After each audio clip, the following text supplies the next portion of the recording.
All right, guys, things are going real great. And again, we always have a review each lesson, and the body and the mind learn by repetition. And a lot of what you learn, I believe a study's been done, 80% of it is visual. And that's why I'm just not talking to you guys. I'm always showing you pictures to reinforce our points. And I think that's something that's really good that baseball world does. So in our first lesson, we went ahead and had a 45-degree transfer. We went ahead and we pivoted. Then what did we do? We lifted and loaded and stored energy. We increased flexion, and we glided out to the power position.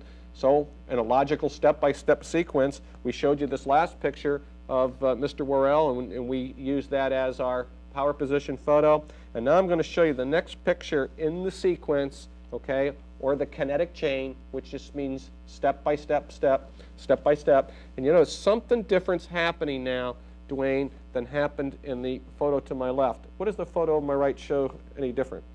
Looks like his front foot's opening towards the plate. It looks like the front foot is opening towards the plate. There's no doubt about it. You notice the position in the glove, guys? What do you notice about the glove? It looks like that glove is starting to pull in more towards his body in the right photo. And you notice the ball is getting up around his ear height as his toe is just starting to touch the ground. And you also notice his toe is starting to face the plate now. So he's making some type of an energy change. We talked about momentum and linear force, which was what, a forward force towards the plate? Well, we don't see that happening. What kind of force looks like taking place now, Dwayne? Looks like a rotary force.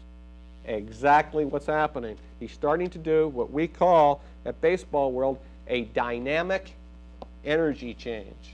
And everybody's going, wow, what's that? Well, it's just that the energy was changing from a forward linear motion to a rotary motion. So why did it start linear to start with? Well, we gained momentum. We got things going so that when we make the rotation, it's going to be very quick and very quick rotary aggressive action. If he just started in that power position we talked about from a dead stop and tried to throw, it'd be all right, but he would never have the velocity of gaining some momentum as he rolled into that. All right, well, you might say, well, is that the only pitcher you got, Coach, that does that type of thing? Well, let's take a look at another pitcher right here. This is Jimmy Key, New York Yankee pitcher, real good, promising lefty.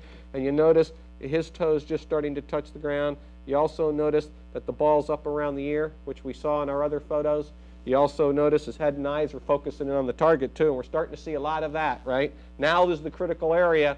When do they all start looking at the target for sure? Everybody, it was just about everybody for sure is when they lifted and loaded, okay? Then they increased the flexion, they glided, they reached the power position, and now they're starting to go to a rotary action, okay? Here's another photo.